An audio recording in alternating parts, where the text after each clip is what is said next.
here to bring a new type of news show. New insights, new styles, and new topics every day. We're News Generation. Bring news just for you. It's Thursday, October 17th here in Seoul. I'm Song Yujin and you're watching News Generation. Today we're joined by Park Ki-hoon. Thank you for having me. Happy Thursday. Happy Thursday. And we actually have a new panelist joining us. He is Julian Kim. Welcome to the show. Hello, thank you for having me. My name is Julian Kim, and I am a Gen Z Korean American from California. I actually moved here earlier this year to learn more about my heritage as well as improve my Korean language skills. And I'm glad to be here on this beautiful Thursday morning. Well, glad to have you on the show. Welcome, welcome. Now, both are here to speak on behalf of those in their 20s and 30s. Now, like usual, we're going to start with our keyword news. Today's keyword is Nigeria. The Nigerian film My Sunshine has been gaining quite a lot of attention. The movie, which runs for an hour and 15 minutes, premiered on YouTube on October 6th. Since its release, it has garnered almost 650,000 views as of Wednesday. The story follows the lives of 5 high school students attending a Korean school in Nigeria, exploring themes of love and friendship. Now, what makes this film unique is that it's the first Nigerian movie to integrate the Korean language, as you're seeing right now. Throughout the film, the characters switch between Korean, English, and Yoruba, a language spoken in southwestern Africa. And you'll hear familiar Korean phrases in the movie like 대박, which means amazing, and 근데, which means but. So this is definitely quite an interesting movie, especially from the perspective of the Korean wave and K-culture. So I want to ask our panelists, did you also have a chance to catch the movie or the trailer, and what did you think about it? So unfortunately, I haven't seen the film yet, but I did get to see the trailer. And I think many people's initial response would be to wonder why Nigerian people are speaking Korean in this film. And so I personally found it both exciting and shocking to see these two cultures seamlessly integrated. And the city of Lagos and Seoul are actually about 12,000 kilometers apart. So making the presence of Korean culture in a Nigerian film particularly striking. So while English is the official language of Nigeria and indigenous languages like Yoruba are commonly spoken, the film integrates Korean phrases such as 어떻게, meaning what should I do?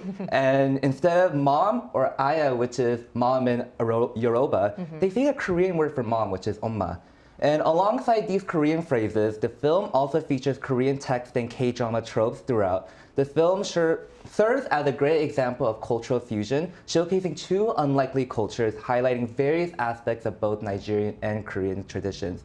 And personally, as a Korean American, I found it thrilling to see more Korean representation, especially in a Nigerian context. Right. And I do think that both the director and the writer effectively shows how storytelling transcends cultural boundaries. Right, so this is definitely the start of a new cultural fusion between the cultures of Korea and Nigeria. So it's definitely an exciting new start. Now, Ki-hoon, how did you find this movie? I think this movie is 대박.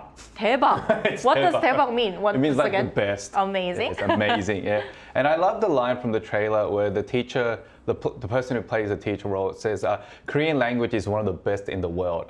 I agree with this only because Korean language is very scientific, created by King Sejong. And once you actually learn how to, the language itself, it's quite easy to read and write compared to English. And I can say this because I've learned English as well. And a lot of foreigners who learn the Korean language, they find it really hard at first because of the different characters as well. But once you actually learn it, it's quite easy to read and, of course, write. And that will actually help you speak better of this language. And like I said, Julian already mentioned this, but this film was directed by a renowned Nigerian rapper and a producer. Right. And it was written by a Nigerian actress and also content creator who plays the lead role as well. And I think the reason why they integrated the Korean language, and of course, like the main points of like K-soap dramas, you know, the key elements, is because it resonates to everyone around the world. And it's not just about like being Korean film or Korean movie, but also the language and culture. And we're going to talk about this today about, you know, the spread of K-wave or Hallyu.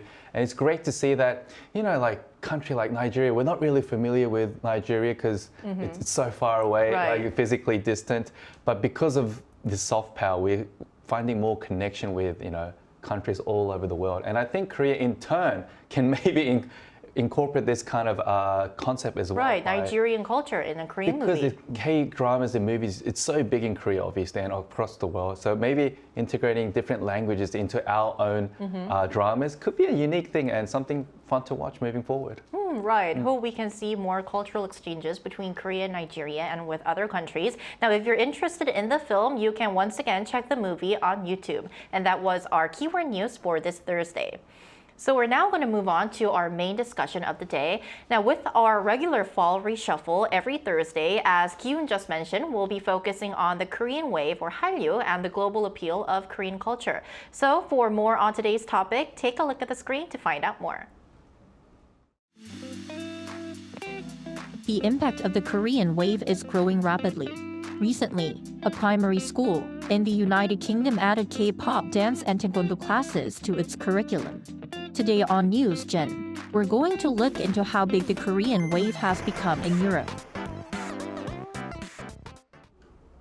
Right, so as mentioned in the VCR, Ki-yoon, can you first tell us more about this primary school in the United Kingdom that decided to include Korean culture to its regular curriculum? Yeah, sure. A primary school or elementary school located in New Malden, southwest of London, introduced taekwondo lessons and K-pop dance classes into its regular curriculum last year and this September. This is an initiative that is part of the Young Hallyu project, organized by the Korean Culture Center UK, also known as KCC UK. Taekwondo classes are held 1 hour per week for kindergarteners and students from grades 1 to 3, and K-pop dance classes are held for students in grades 3 to 5, both in regular and after-school sessions. According to KCC UK, students' reactions to these classes were quite positive, and there have been many other classes offered by private entities and local Korean cultural centers from the past, but this is the first time ever K-pop dance and taekwondo classes have been implemented into the regular curriculum of our primary school. So I think it's safe to say that, K-wave is really spreading all across the globe, and people from other cultures are actually willing to accept this kind of culture from Korea, and they're really appreciating it, which is great to see. Right, the Korean wave is indeed making more waves, bigger waves around the world. Now, Julian, I want to ask you, are we seeing more schools outside the United Kingdom, that is in other parts of the world, that are also teaching K-culture? Yeah, absolutely. So we can see this trend happening in other countries as well, with over 40 countries and 1,800 schools teaching Korean as a second foreign language. So for instance, the Korean Ministry of Education reports that middle and high schools in Paraguay actually have recently introduced Korean as a second language course. In Vietnam, it was added as a primary language course in 2021, which means that they are offering Korean language courses for elementary students. And this growing interest reflects not only in just the language, but also in Korean culture, including K-pop, drama, and sports. Right, because if you really want to know a culture more, you kind of want to pick up the language as well. So I think you really mentioned a good point. Now, the reason why we chose this topic is because we kind of thought that a British school adding a Korean culture to its curriculum was quite significant, right, Ki-yoon? It definitely was, because the UK has always been known as the heart of pop culture among Western countries, with high cultural status and pride. So for Hallyu to actually break that threshold is a great achievement in itself.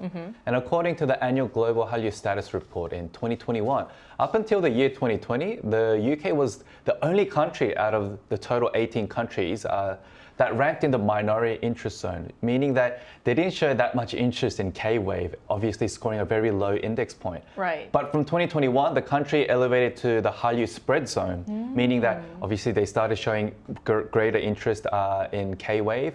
And 3 years later, which is today, we're obviously seeing, K-pop dances and taekwondo classes being implemented in the curriculum of primary schools. And I think, Hallyu, it just shows that Hallyu has really made its mark in the UK, where it was not so much popular, like, 3 or 4 or 5 years ago, but now it's like becoming a big, big thing. And it's great to see that more, people in Europe really accepting this culture. And I'm going to say this much later, but I want Korea to also appreciate European culture as right, well. like a two-way cultural exchange. Like an exchange. Right, so Ki-yoon mentioned that the Korean culture is making its mark in the UK, much bigger than in the past. Then, Julian, how popular is Korean culture in the UK exactly? Do you have any examples that you'd like to share with our viewers? Yeah, so the influence of Hallyu continues to grow with significant milestones over the year. So in 2012, Psy's Gangnam Style actually achieved massive success in the UK, paving the way for many Korean artists. And in 2019, BTS actually became the first Korean act to reach #1 in the UK album charts. And in June 2024, 17 made history as the first K-pop group to perform on the main stage at Glastonbury Music Festival. And the following month, Stray Kids headlined BST Hyde Park, attracting about 50,000 spectators. Now, keep in mind, these are major music festivals in the UK, and these events showcase just how the global spread of Korean culture is really huge. Definitely. And additionally, not just music, but South Korea's impact extends to other cultural aspects in the UK, exemplified by Son Heung-min, affectionately known as Sonny among Tottenham Hotspur fans, who have achieved numerous records and accolades. And furthermore, the popularity of Korean food has been skyrocketing throughout the country, not just in the city hub. Right, so it started with K-pop, but it's now become bigger with more people being interested in Korean food, Korean sports, and so much more. Now, Kyun, you earlier mentioned how we're seeing Korean culture becoming bigger and making a bigger impact in Europe. So tell us a bit more about that. Yes, sure. In Italy, Taekwondo has been selected as one of the school subjects taught in schools. And the popularity of martial arts grew after Italian athletes won medals in the Olympic Games. And although Korea leads the all-time medal table with 22 Olympic medals, we're seeing more countries from around the world foster promising Taekwondo athletes competing at the international level. Right. But just to talk about Taekwondo as a sport itself, it is considered just more than teaching physical fighting skills, but it teaches self-discipline, as you can see on the screen, self-defense, and enhancing the spirit as it trains both your body and the mind. And I've seen this popularity grow all over the world, even in Australia, where I'm from. There's so many like Taekwondo enthusiasts like teaching Taekwondo, and it's obviously a traditional Korean sport, which is great to see. And also France, which is also known as the Mecca of Hallyu in Europe. Hallyu is a big deal there as well. For example, the Korean Film Festival in Paris attracts a lot of audiences annually. And surprisingly, 90% of the audiences are actually French. Oh, so they're not locals. Korean, yeah, so they're all French, appreciating and enjoying Korean films. And additionally, French First Lady Brigitte Macron invited Blackpink to perform the final stage of a charity concert hosted by the First Lady herself. I think this is a very interesting change because in the past, Korean culture, when it was exported abroad, it was mostly targeting the Korean community over there. Yeah. But nowadays, as you mentioned, it's actually stealing the hearts of the local population as well. So it's definitely becoming bigger. Now, bringing back our discussion and shedding light more on the United Kingdom, for more insights on today's topic, we're going to invite a member of a K-pop community that's based in the UK to our talks after a short break.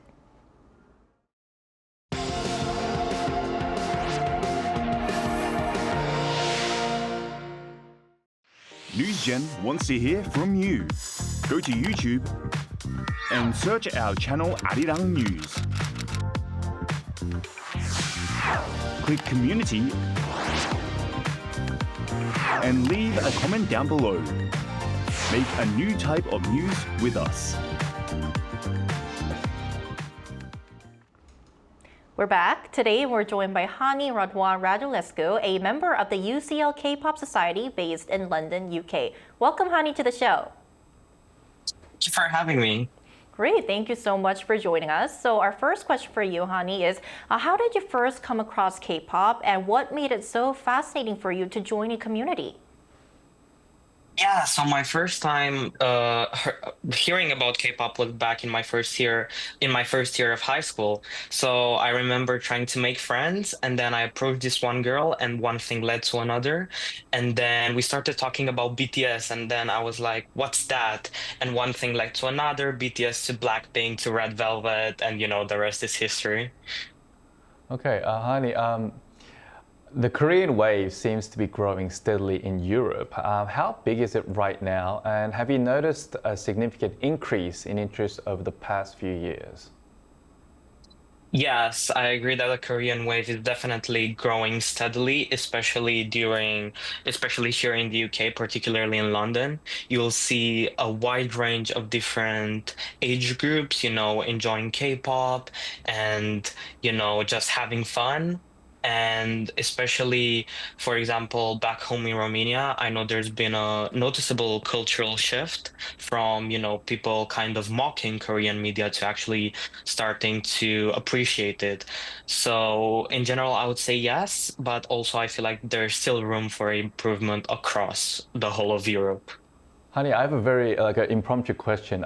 Could you tell our viewers like your favorite maybe K-pop band or member, or even among your friends, like who's like the number one band that everyone talks about? Do you have like your favorite kind of list? Yeah, so for me personally, I really like third generation, so I'm really into Day Oh. Six, Red Wow. Velvet. So, but if I were to think about my friends, everybody of especially here in the UK, it's all about New Jeans, Blackpink, BTS. So yeah, NCT, those are like the top of the top, I would say. Thank you. Yeah, hi, honey. I have a quick question for you too. So, other than K-pop, is there any other part of Korean culture that you would like to experience or learn more about? Yeah, so personally, I would love to explore more. What I would love to explore more is the Korean literature, especially with Hong Kong winning the Nobel Prize in Literature recently. I feel like that sparked something in me to dive deeper into Korean culture. And I feel like for anyone who's trying to immerse themselves in the Korean culture and society and also learn the language, I feel like it's a great way to, read books and get a lot of insight into, the culture. Right, honey. So if you're interested in Korean culture, you can check out NewsGen's episode on Hanggang, which we did earlier this Yeah. week. And I think there's also very good news for your fans who are your friends who are fans of BTS, because J-Hope just ended his military service and he's back. So great news. I think that's great news for Yes, all I've of us. heard, I've heard. Yeah. All right, great, honey. Thank you so much for your time today. We really appreciate it. Yeah. Thank you so much for Thank having you. me and have a good day. You Thank you. too. You too. Bye. Right, so we've taken a look at the Korean wave in Europe, and specifically in the UK. Now, kind of to expand our discussion, we also asked some of our viewers what part of K-culture they'd like to learn if given the chance in school. And let's take a look at what 3 of them had to say. If we look at the comments, Benny D97 says, personally, the Philippines needs to have a Hangul class for high school students. Hangul is a Korean alphabet, and even for university students as well as an elective. Christina TH5DI says Korean cuisine and how to make kimchi too. Everyone loves Korean food. And Joseph N8I says, I like Taekwondo, the Korean martial arts. It is good for self-defense. So we can see that our viewers are interested in learning the Korean language, they're interested in Korean food, they're also interested in learning the Korean sports or martial arts, Taekwondo. So we can definitely see that there is a growing demand to learn more about Korean culture abroad. It's not just about K-pop. So ending off our discussion today, I would like to ask our panelists, do you think that we'll see more schools overseas kind of incorporate more elements of K-culture to their curriculum? Of course, I think this is only the beginning. Students who learn Korean culture through sport, language, or even like food, or through even textbooks at schools will go home and tell the parents how fun it was, how exciting it was learning about Korean culture, because it's fascinating. We do have a very deep history, and it's not just about K-pop, K-dramas, or K-entertainment in general. There's so much more about Korean culture, and Right. I think that's what a lot of foreign students who come to Korea learn more about once they actually come to Korea, visiting different like historical sites and learning more about, wow, there's so much more to Korea just about what we see on the surface or on media. And I think it's really important teaching at a student level, because I remember back in Australia when I was in high school, we had the choice to choose different languages that we wanted to learn as a second language, other than English, obviously. And I chose Japanese because I feel a bit of a connection as an Asian, because the other languages were German, French, Italian, and So so Korean on. was not on the list. It wasn't on the list back then, Oh. because this was a long time ago, like 20 years ago, back in the day. But I'm pretty sure a lot of schools in Australia now probably have Korean as the second language that you can choose. And when I learned Japanese at a young age, as a student, you're always learning new things, and you don't have that much knowledge of a lot of things around you in society as well. But because of what I learned in my high school days, I started to really appreciate the Japanese culture, food, the people, and everything. And when I actually grew up and actually traveled to Japan, I could actually remember all the things that I learned. Right. And I could have a much like a deeper sense of a connection with that country and people. Although we have historical disputes that I learned as I grew up, much older, but that's just different part of a talking point. But the main focus is like learning something at a young age about different cultures, countries, and so on. I think it's really important, and I want like the Korean education system to also embrace different cultures and to learn about how they live. So we have that greater, deeper connection. And this really relates to diplomacy as well, which is obviously on a different level. But having that deep bilateral tie can really help. Ties can help us have more cultural exchange moving forward. Yeah. Right, because as Q mentioned, like cultural exchange and learning about other cultures at school, it's definitely the start of cultural diplomacy between different countries. And I think, Julian, you'll be able to relate to today's topic as well, because it's been about a year you came to Korea, so, It's been more exactly about 10 months, Oh, 10 actually. months. Yeah, so I was born and raised in the United States, specifically in the state of California. And I wish growing up, like, there were more options of Korean, like, language courses as well as, like, different cultural events. But, like, I had to, like, actively seek for those opportunities to be able to be more integrated. And, like, personally, as a Korean American, there is a more deeper personal connection to that. And so that's why I decided to move here to like better connect. And from all the education about Korean culture that I received in America, it definitely played a huge role in me adapting and feeling like I am a Korean myself here. And actually in 2021, 26 Korean words were officially registered in the Oxford English Dictionary. Yeah. And most of them are related to various facets of Korean culture, such as food and entertainment. The criteria for being listed on this is actually based on usage frequency. So given the increasing interest in Korean culture globally, not just by like us, like overseas Korean, but also like non-Korean people, I wouldn't be surprised if more educational institutions abroad begin incorporating it into their curricula. The influence of Hallyu will flourish as these young students who are increasingly more familiar with Korean culture become mainstream society in our ever more increasingly global world. And I think the impact will grow beyond imagination, and I'm genuinely excited to see how our cultural influence will grow in the future. Right. So as we talked about Korean wave flourishing in Europe, as both of our panelists mentioned, hope we can see more and learn more about other cultures here in Korea as well. And that's all from us today, but NewsGen will be back tomorrow at 10:30 a.m. Korea time. Special thanks today to Park Ki-eun. Always a pleasure. Thank you. And Julian Kim, you did such a good Thank you job. for having me. Thank you. And thank you everyone for watching, and we'll see you tomorrow. We are News Generation.